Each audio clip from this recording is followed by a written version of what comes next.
Oi, oi, oi, meninos! Tudo bem com vocês? E aí, vamos lá? Vamos para a nossa aula gravada da semana? Eu que tinha me confundido, né? Pensando que a gente ia ter aula ao vivo com atividade. Mas não, essa semana aula gravada e aula ao vivo. E nessa aula gravada dessa semana, a gente selecionou alguns exercícios de sujeito para fazermos aqui em conjunto, ok? Então, sugiro que vocês estejam com o caderninho de vocês aí à mão. Se precisar, para o vídeo, pega o livro, pega o caderno, anota, volta, para vocês não ficarem com dúvidas, ok? Então, essa semana a gente faz exercícios de sujeito, de alguns tipos de sujeito. Na semana que vem, a gente vai ter aula ao vivo com atividade e a gente vai fazer ainda exercício de sujeito e de tipos de predicado, ok? Então, segura a onda aí, vamos lá.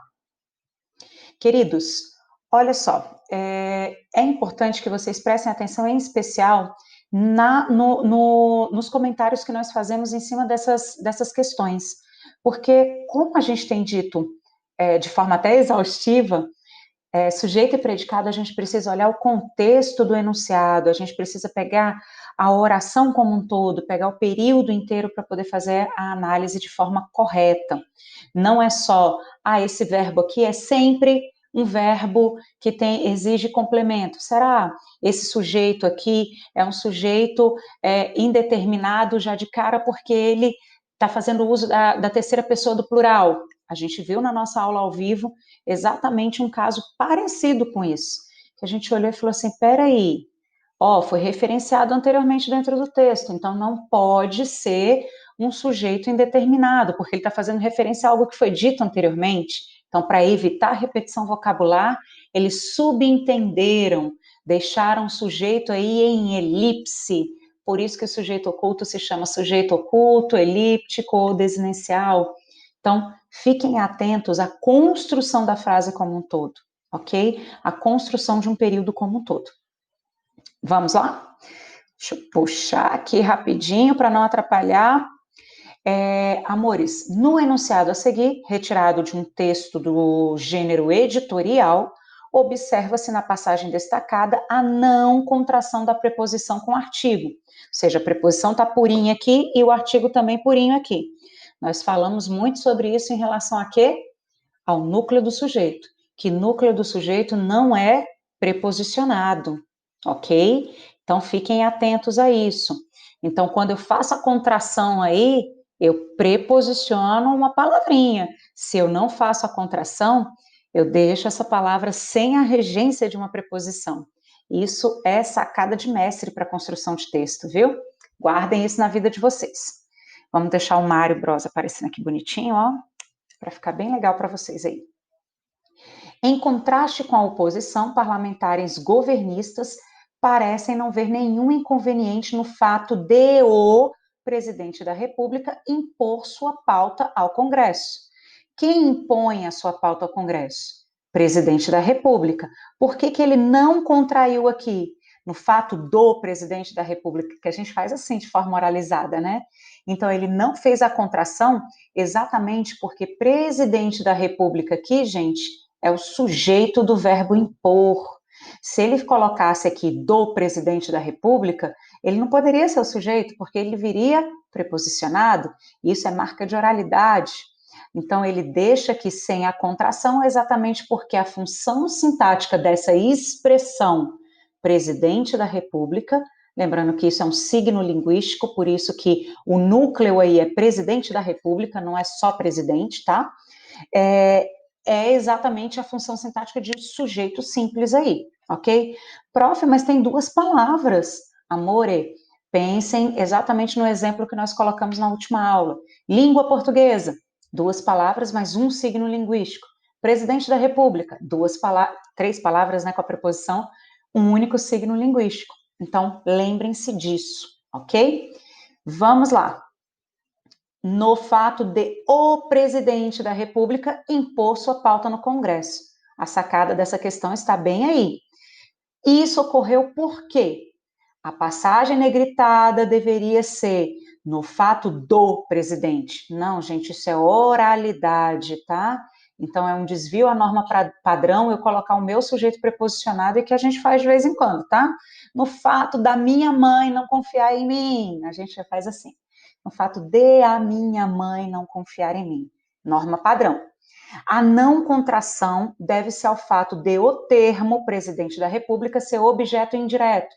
Não, gente, objeto indireto vai estar como complemento de verbo transitivo indireto. Aqui, ele não é o meu objeto indireto, tá? E se fosse objeto indireto, preposição seria extremamente bem-vinda. Todos os termos da oração em português podem ser preposicionados. Poder, tudo pode, gente, mas nem tudo convém. Vamos deixar isso bem claro. É muita generalização isso daqui. A expressão presidente da República é o sujeito do verbo impor. O sujeito em português é o único elemento da frase que não pode ser preposicionado. Nem preciso ler a outra. Então, certinho. Não há contração da preposição mais artigo porque o sujeito é parlamentares governistas. Gente, não há contração? Existe sim a contração. De mais o é igual a do. Então, eu poderia fazer isso sem nenhum problema. Próxima questão. Vamos puxar um pouquinho mais para cá. A gente tem fragmentos aqui do hino nacional brasileiro. Ouviram do Ipiranga as margens plácidas de um povo heróico, o brado retumbante.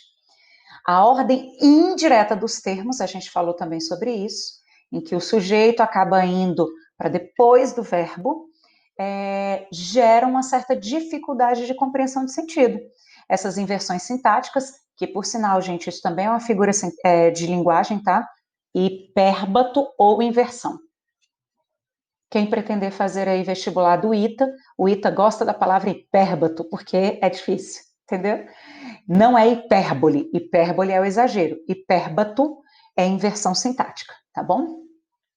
Inversões sintáticas como essa, e que ocorrem inúmeras vezes ao longo de toda a letra do hino, eram características de um estilo literário que estava na moda, quando em 1909, Osório Duque Estrada começou a compor o poema, ok? Vamos lá, em relação a esse trecho, responda aos itens de A a D. Baseando-se em duas características próprias do sujeito, explique por que o termo de um povo heróico não exerce a função sintática de sujeito. Essa função sintática de sujeito, né, que ele me pede em relação ao sujeito em si. Gente, porque está preposicionado. De um povo heróico é preposição, então não pode ser sujeito nessa história. Clica. Foi. Ouviram do Ipiranga as margens plácidas de um povo heróico. Isso daqui, gente, preposição aí bonitinho. Então, não rola de ser o sujeito. Vamos lá. Além disso, gente, o verbo está no plural. Então, não rola de ser ouviram um povo heróico. Singular, né? Povo aí é a noção de um coletivo. Então, noção de nação. Então, várias pessoas de um mesmo grupo. Então, ainda uma palavra no singular. Então, não rola de jeito nenhum. Povo heróico no singular, como eu coloquei para vocês.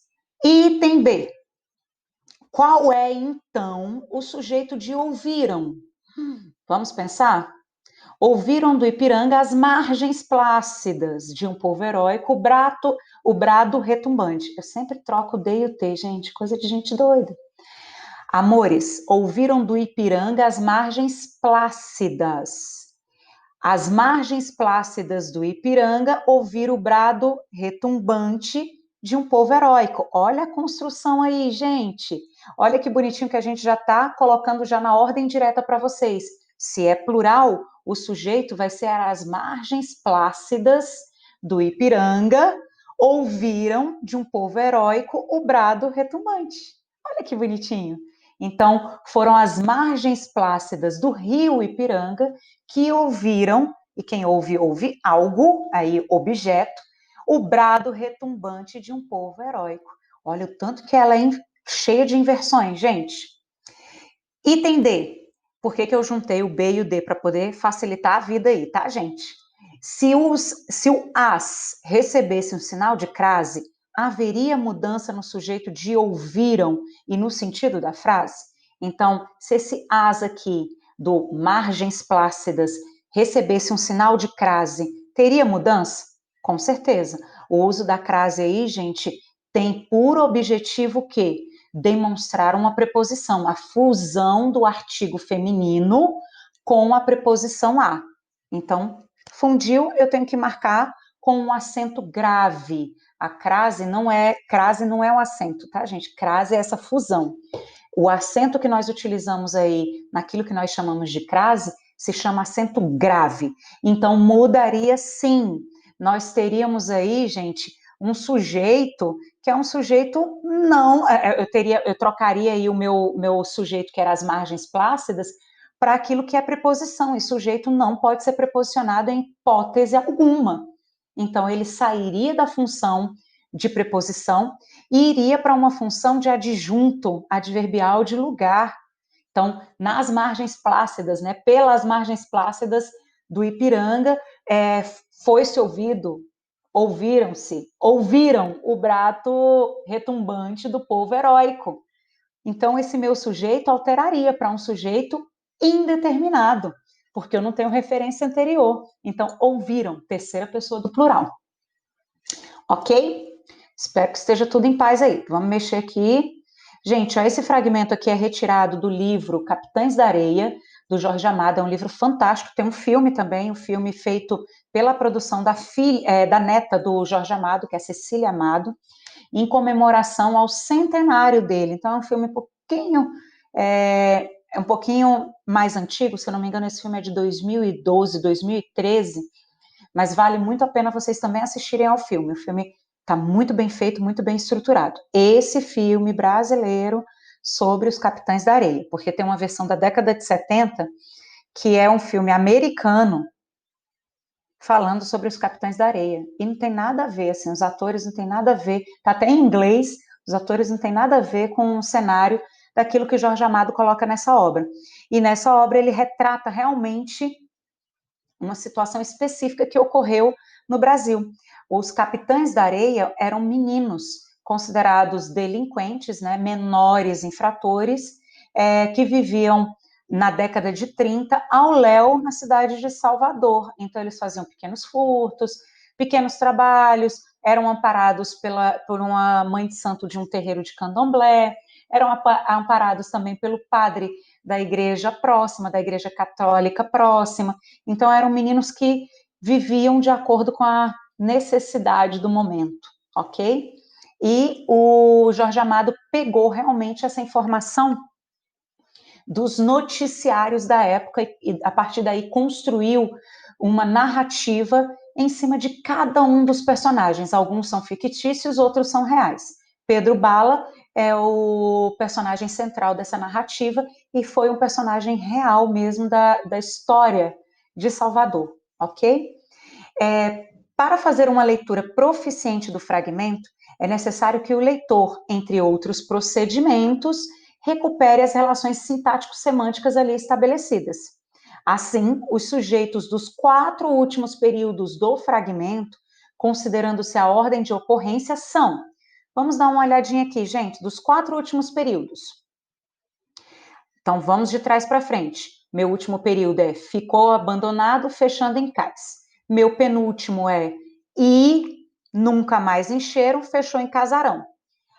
O antepenúltimo, a areia até trapiche.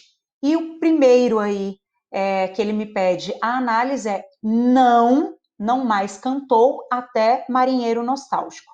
Período é tudo que inicia com letra maiúscula e termina com pontuação significativa, ok? E que tenha verbo no meio do caminho, vamos deixar isso bem claro. Pode ser um período simples, com uma única oração, um único verbo, ou período composto, com mais de uma oração, com mais de um verbo construindo uma oração. Então, vamos aqui para o nosso.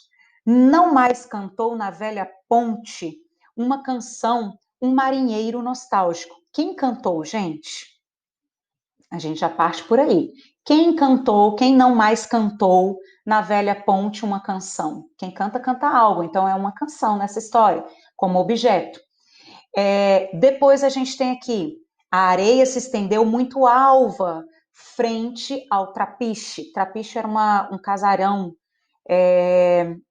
abandonado que esses meninos acabavam morando, tá, gente? E nunca mais encheram de fardos, de sacos, de caixões, o imenso casarão. Ficou abandonado em meio ao areal, mancha negra na brancura do cais. Galerinha, eu tenho aqui cantou como verbo, estendeu, encheram, depois ficou abandonado, ok? Gabarito dessa questão. Letra A. Marinheiro, areia, os negros musculosos e o imenso casarão. Vamos lá. Então, aqui a primeira construção que nós temos aqui é da frase: não mais cantou a velha ponte uma canção, um marinheiro nostálgico. De novo, um processo de inversão sintática. Um marinheiro nostálgico não mais cantou uma canção na velha ponte. Essa é a ordem direta. E aí o meu sujeito é um marinheiro nostálgico. A areia se estendeu muito alva em frente ao trapiche. Aqui a gente tem uma voz reflexiva. A areia se estende e sofre a ação de ser estendida, e é o sujeito do meu verbo estender. E nunca mais encheram de fardos, de sacos e de caixões o imenso casarão. Gente, vamos prestar atenção aí nessa questão, porque a gente tem que ler o texto como um todo, ver o texto como um todo, ok? E que foi mencionado anteriormente aí, esses negros musculosos. Foi mencionado no período anterior ao primeiro que a gente está fazendo a análise, ok? Então, por isso que são negros musculosos. E, por fim, ficou abandonado em meio ao areal, mancha negra na brancura do cais. Imenso casarão aí, bonitinho. Gente, mesma coisa nessa última oração, amores. Esse ficou abandonado em meio ao areal, a gente está retomando o trapiche que está dizendo lá no iniciozinho, porque esse trecho todinho é falando sobre o trapiche, sobre esse casarão abandonado aí. O casarão ficou abandonado em meio ao areal, uma mancha negra na brancura do cais. O casarão aí é uma mancha negra, ele até traz uma característica aí, abandonado, maltrapilho e tudo mais. No filme dá para ver essa imagem bonitinha, tá, gente? Vamos deixar isso claro. Queridos, os trechos a seguir foram extraídos de uma reportagem de jornal a respeito de problemas relacionados à repetência escolar. Leia os fragmentos. Segundo a pedagoga, a situação econômica também agrava o índice de repetência entre crianças. Trecho 2. Ainda segundo a pedagoga, a ocorrência de brigas em família também prejudicam o aprendizado da criança. Vamos lá. Eita, já apareceu aí a primeira resposta. Foi sem querer, gente. Transcreva o sujeito de cada uma dessas orações e aponte seus respectivos núcleos. Segundo a pedagoga, gente, não tem como ser sujeito, porque segundo aqui é uma construção de preposição. O que agrava o índice de repetência entre as crianças? A situação econômica. Qual é o núcleo aqui? Situação direcionada, ok? No item, já na segunda oração, ele pede de cada uma das orações, né? Já na segunda oração, a gente tem, ainda segundo a pedagoga, a ocorrência de brigas em família também prejudicam o aprendizado da criança. Amores, aí a gente tem uma situação que cabe a gente pensar. Olha o tipo de concordância que o texto tirado do jornal acabou fazendo. Deixa eu puxar o videozinho aqui para a gente ver melhor. A ocorrência de brigas em família também prejudicam o aprendizado da criança. O que prejudica o aprendizado da criança? A ocorrência de brigas em família. Mas qual é o núcleo, gente? Ocorrência. Vânia, então tá errado aqui esse verbinho? Tá. A pessoa fez aquilo que a gente chama de concordância semântica e não concordância sintática, tá, gente? Então a gente precisa ficar antenado com isso, porque brigas, como é mais evidente, carga semântica maior, a criaturinha fez a concordância com prejudicam, só que isso é uma falha de é um desvio de concordância verbal. Então, ocorrência deveria, o verbo prejudica deveria concordar com ocorrência. Além disso, brigas está preposicionado. B. Considerando que na variedade padrão o verbo concorda com o sujeito, indique qual das duas orações não está adequada a essa variedade. Depois estabeleça adequadamente a concordância, justificando a correção. Foi o que eu coloquei para vocês agora, amores. Esse verbinho deveria estar no singular, deveria ser prejudica, porque o núcleo é ocorrência e não brigas. Brigas está preposicionado, ok? É o que nós chamamos aí de concordância, de concordância por uma questão semântica e não por uma questão sintática, tá bom? Queridos, fragmento de Sérgio Rodrigues, tirado da revista Veja. Só para poder exemplificar uns pontos para vocês, gente, jornal erra. Jornal tem revista, jornal, tem desvios à norma padrão. Então, não é porque foi escrito no jornal que está certo, não é porque foi escrito numa revista que está certo. A gente precisa olhar o que a norma padrão coloca, o que é a oralidade, qual o contexto de fala disso, qual o contexto discursivo disso. No nosso dia a dia, a gente vai fazer uma concordância semântica. A maioria das pessoas faltaram ao meu aniversário. Mas na norma padrão, e se o texto me pede uma estrutura de norma padrão, a gente deve seguir a norma padrão em que o núcleo do sujeito não pode vir preposicionado. Então, a maioria das pessoas faltou à festa de aniversário, ok? A gente tem um fragmento aqui.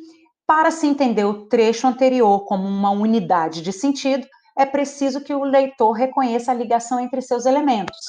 Novamente aí, galerinha, novamente essa história de ler tudo para poder compreender. Mesma coisa da história do trapiche, da questão do trapiche. A gente precisa olhar o que tem de referência, tá bom? Nesse texto, a coesão é construída predominantemente pela retomada de um termo por outro e pelo uso da elipse, para evitar repetição vocabular. O fragmento do texto em que não há coesão por elipse do sujeito é qual? Fragmentozinho aí que dá para a gente perceber, galerinha. Sinalizei aqui para vocês, tudo bonitinho dos elementos, e a gente vai dar uma olhada nisso pouco a pouco, ok? A palavra gripe nos chegou após uma série de contágios com língua. Deixa eu só voltar porque eu não estou conseguindo. De contágios entre línguas. Partiu da Itália em 1743 a epidemia de gripe. O primeiro era um termo derivado do latim medieval, influentia, que significava influência dos astros sobre os homens. Eita, tem que tomar cuidado, sujeito semântico e sujeito sintático. Influentia está significando esse que substitui a palavra mais próxima. Então, esse fluentia significa influência dos astros sobre os homens. Então, a gente tem que tomar um pouquinho. Esse que aqui é um sujeito sintático que retoma um sujeito semântico dito anteriormente, ok? O segundo era apenas a forma nominal do verbo, eu acho que se pronuncia gripper, eu acho que é isso. Supõe-se que fizesse referência ao modo violento como o vírus se apossa do organismo infectado. Galera, gabarito aí dessa questão é a letra E, bonitinha, ok? Então, o gabarito dessa questão está vinculado a isso daí. Supõe que se fizesse referência, eu tenho um caso de elipse aí bonitinho. Quem fez essa referência? Foi dito anteriormente. Então, eu não substituí por nenhuma outra palavra aqui. Epidemia de gripe é uma substituição. O que, como pronome relativo, é uma substituição. A palavra gripe é uma substituição. O segundo, o primeiro, o terceiro é uma forma de substituição. Agora, supõe que ele fizesse, quem fez? Está na terceira pessoa aí porque está retomando algo dito anteriormente, que já foi mencionado por meio de uma elipse, ok? Queridos, para a nossa aula de hoje foi isso. Eu espero que tenha ficado tudo claro aí para todos vocês. Espero que vocês não tenham dúvidas. Caso vocês tenham qualquer dúvida, podem mandar uma mensagem, podem escrever um e-mail, podem perguntar na aula ao vivo, ok? Beijocas, boa semana, bons estudos, juízo, usem pouco para não gastar, mas usem, tá bom? Beijo!